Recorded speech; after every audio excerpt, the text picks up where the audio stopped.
On est parti du principe que la maison Claude Monet est vraiment une maison historique, qui a été à plusieurs reprises restaurée, qui a un grand succès de fréquentation, mais qui de fait ne permet pas vraiment de ressentir la présence, de ressentir l'habitant, voire l'absence évidemment encore plus de Claude Monet, de sa famille.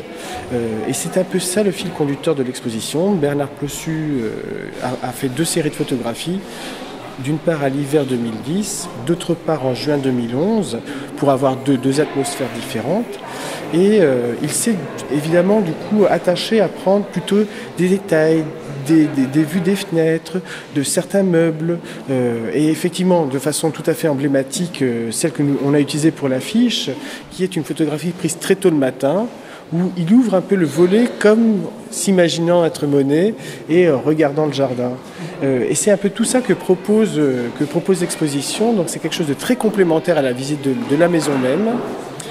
Et moi-même, qui ai visité la maison à de multiples reprises, je trouve qu'on a justement ce sentiment d'humanité, ce sentiment d'une présence, alors je ne dirais pas une présence fantomatique, mais vraiment on sent le lieu habité, on voit d'une façon différente les objets, les fauteuils, les chaises, les tables, les lieux de vie véritablement, et les regards.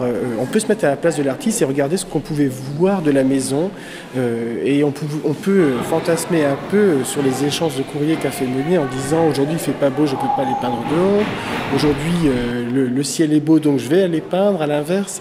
Et c'est un peu tout ça qu'on propose. C'est assez subtil, c'est assez délicat, mais vraiment très complémentaire à la visite de la maison.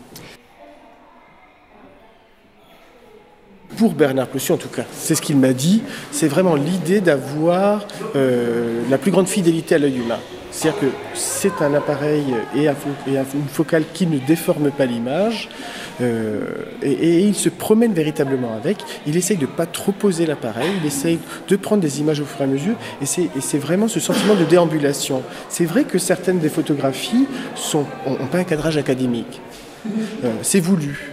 C'est vraiment voulu, et c'est ce qui donne ce sentiment genre, on a l'impression, nous, de déambuler dans la maison. On a l'impression, nous, de devenir un peu Claude Monet le temps d'un instant, et de se promener et de regarder.